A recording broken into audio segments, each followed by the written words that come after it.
بہلول کا نام آپ نے سنا ہوگا، یہ مشہور مجاذیب میں سے یہ مجذوب گزرا ہے۔ تو یہ دریائے دجلہ کے کنارے گھومتا تھا اور لوگ اس سے ملتے تو جو اس کی زبان سے نکلتا وہ پورا ہو جاتا۔ تو ایک دن دریائے دجلہ کے کنارے یہ گھوم رہا تھا کہ ہارون رشید اپنے مکان کی، اپنے محل کی چھت پہ ٹہلتے ٹہلتے بہلول کو دیکھتا ہے، تو خادموں کو کہا کہ ذرا اسے میرے پاس حاضر کرو۔ شاہی حکم نامہ تھا، جو چھت کے اوپر خادم تھے انہوں نے اوپر سے ڈولی پھینکی اور نیچے والوں کو اشارہ دیا، انہوں نے بہلول کو پکڑا اور ڈولی میں رکھ دیا، اوپر والوں نے رسیاں کھینچ لی۔ 2 لمحوں کے بعد بہلول بادشاہ کے سامنے تھا۔ تو بادشاہ نے بہلول سے کہا کہ بہلول ایک بات تو بتاؤ، کہا پوچھئے، کہا آپ خدا تک کیسے پہنچے ہو؟ تو بہلول نے مسکرا کے کہا جیسے آپ تک پہنچا۔ تو بادشاہ کا تو خیال تھا کہ کوئی بڑی باریک بینی سے کوئی فلسفہ بتائے گا، لیکن یہ 2 لفظوں میں اس نے کہہ دیا جیسے آپ تک پہنچا۔ بادشاہ نے کہا میں نہیں سمجھا، حضرت آپ سمجھا دیجئے۔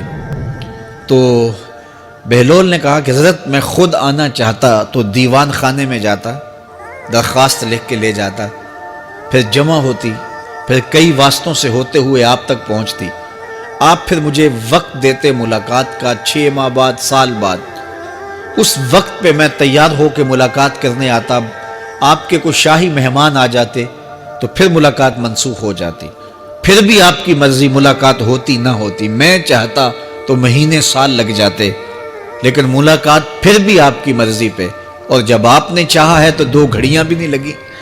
تو کہا بندہ چاہے تو کروڑوں سال بھی بیت جائیں، اس کے قرب کی کوئی انتہا نہیں ہے، لیکن جب وہ چاہے تو 2 گھڑیاں بھی نہیں لگتی۔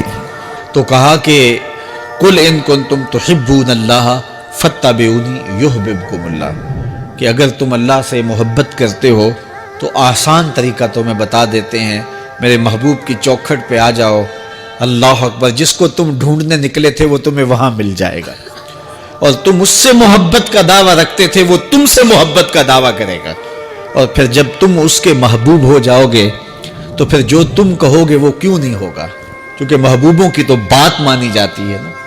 یہ نظام الدین اولیاء علیہ رحمہ کو محبوب الہی کہتے ہیں نا، ان کا واقعہ بھی علماء نے یہ لکھا ہے، صوفیاء نے، کہ ان کے شیخ حضرت بابا فرید الدین گنج شکر رحمۃ اللہ تعالی علیہ ایک دن موج میں آ گئے اور کہا کہ نظام الدین محب بنو گے یا محبوب بنو گے؟ تو یہ بڑی خدمت کرتے تھے اپنی شیخ کی، تو کہا کہ محب بنو گے یا محبوب؟ تو کہا حضرت اگر اجازت ہو تو اپنی ماں کو نہ پوچھا ہوں۔ اللہ اکبر، ان لوگوں کی مائیں بھی تو صاحب حال ہوا کرتی تھیں۔ تو کہا کہ اگر اجازت ہو تو اپنی ماں کو نہ پوچھا ہوں کہ محب بننا ہے یا محبوب بننا ہے؟ کہا جاؤ تمہیں اجازت ہے۔ تو گھر کی طرف روانہ ہوئے، 1 دن کا سفر کیا، راستے میں ایک فقیر تھا مجذوب جو راستے میں بیٹھا تھا، حالت اس کی عجیب سی تھی، تو یہ سلام کر کے گزرنے لگے تو وہ مسکرا کے بولا محب بنو گے یا محبوب؟ تو حیرت زدہ ہو گئے کہ اسے کیسے پتا چل گیا، یہ تو میرے شیخ کا اور میرا راز ہے۔ تو رک گئے، کہا کہ حضرت اگر آپ بتا دیں تو بہت اچھا ہو۔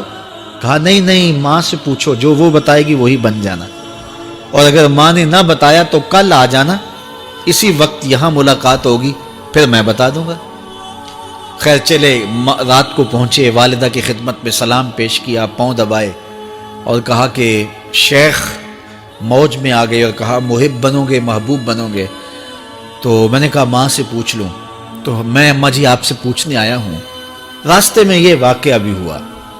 تو ماں نے کہا کہ بیٹے تم صبح ناشتہ کر کے پلٹ جانا، اور وہ جو راستے میں تیرے دل کی بات بوجھ گیا وہ کوئی صاحب حال تھا، وہ تمہیں صحیح بتا سکے گا کہ محب بننا کہ محبوب بننا۔ خیر یہ صبح ناشتہ کر کے ماں کے پاؤں پکڑے، اجازت طلب کی اور واپس نکلے، اور وہاں جا کے دیکھا تو کوئی فقیر نہیں ہے۔ بڑے حیرت زدہ ہوئے، دائیں بائیں سے پوچھا کہ یہاں کل ایک بابا بیٹھا تھا، کہا وہ تو کل کا ہی فوت ہو گیا۔ تو کہا اس کی قبر کہاں ہے؟ کہا قبر کس نے بنانی تھی اس کی؟ وہ گندگی کے ڈھیر پہ لوگوں نے پھینک دیا۔ دل میں بڑے حیرت زدہ ہوئے، اتنا با کمال تھا، لیکن اپنی حالت یہ، خیر وہاں چلے گئے اور جا کے کھڑے ہو کے پوچھنے لگے بندہ خدا دل کی باتیں بوجھتا تھا، اور میرے ساتھ وعدہ کیا تھا کہ اگر ماں نے نہ بتایا تو کل آنا، اور اپنا پتہ ہی نہیں تھا کہ کیا ہونے والا ہے۔ یہ بات کہی تو بابا اٹھ کے بیٹھ گیا۔ عرش فرش تے بانگا ملیاں تے مکے پہ گیا شور، بلے شاہ سا مرنا ناہی تے گور پیا کوئی ہور۔ ہاں اٹھ کے بیٹھ گیا اور کہا کہ نظام الدین، محبوب بننا، محب نہ بننا۔ محبوں کا یہ حال ہوتا ہے، نہ کفن ملتا ہے نہ دفن ملتا ہے۔ محبوب بنو گے تمہاری قبر پہ بھی میلے لگیں گے۔ فَاتَّبِعُونِي يُحْبِبْكُمُ اللَّهُ، اگر حضور کی اطاعت کرو گے، حضور کی فرما برداری کرو گے تو تم محبوب بن جاؤ گے۔ جب کوئی حضور کا ہو جاتا ہے تو رب اس کو اپنا محبوب بنا لیتا ہے۔ تو حضور کی محبت خدا کی محبوبیت کا ذریعہ ہے۔ اور حضور کے صحابہ کی زندگیاں دیکھیے کہ انہوں نے حضور علیہ السلام کے ساتھ کیسے پیار کیا، حضور کی محبت میں اپنی عادتوں کو بدل دیا۔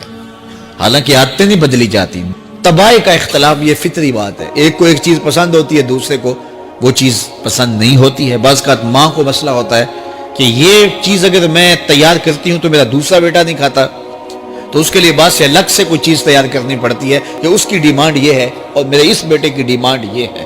لیکن صحابہ کی زندگیاں دیکھیے، انہوں نے اپنی طبیعتیں بھی حضور کی طبیعت کے سانچے میں ڈھال دی۔ حضرت انس بن مالک کو کسی نے دیکھا کہ وہ شوربے سے کدو کے ٹکڑے نکال کے کھا رہے ہیں، تو کہا یہ کیا کر رہے ہو؟ کہا میں نے ایک دن حضور کو یوں کرتے ہوئے دیکھا تھا۔ تو طباع کا اختلاف یہ ایک فطری اختلاف ہوتا ہے، لیکن صحابہ نے اس کو بھی چھوڑا اور حضور کی محبت کے سانچے میں ڈال دیا۔ پھر اس چیز کا انتظار نہیں کیا کہ حضور کا فرمان کیا ہے، حضور کی چاہت پہ اپنے مزاج کو بدلا۔ اللہ اکبر۔ حضور علیہ السلام مدینہ المنورہ کی گلی سے گزر رہے تھے، ایک گنبد نما مکان بن رہا تھا، اور ایسے مکان حضور کو پسند نہیں تھے۔ تو آقا کریم علیہ السلام نے پوچھا یہ مکان کس کا ہے؟ کہا فلاں انصاری کا ہے۔ حضور گزر گئے، چہرے پہ تھوڑے سے ناگواری آثار حویدہ ہوئے۔ کسی نے اس صحابی کو بتا دیا کہ حضور گزرے تھے، تیرے مکان کو دیکھا، شاید پسند نہیں آیا۔ 2-4 دن کے بعد حضور دوبارہ گزرے، دیکھا کہ وہاں ملبے کا ڈھیر پڑا ہوا تھا۔ فرمایا صحابی کو بلایا گیا، کہا میں پرسوں ترسوں گزرا تھا، تیرا مکان دیکھا تھا، یہ کیا ہوا؟ عرض کی میں نے گرا دیا ہے۔ فرمایا کیوں؟ عرض کی سنا تھا آپ کو پسند نہیں، سنا تھا آپ کو پسند نہیں۔ میں اور آپ دیکھیں ہمارا کیا کیا حضور کو پسند ہے، سر سے لے کر پاؤں تک، نجی زندگی سے لے کے سیاسی زندگی تک، اپنے امور ذات سے لے کر کے اپنی معاشرتی زندگی تک، ہمارا کیا کیا حضور کو پسند نہیں، اور ہر وہ چیز بدل دیں جو حضور کو پسند نہیں۔ اس ویڈیو کو شیئر ضرور کریں، ہو سکتا ہے آپ کے ایک شیئر سے یہ بات کسی کے دل میں اتر جائے۔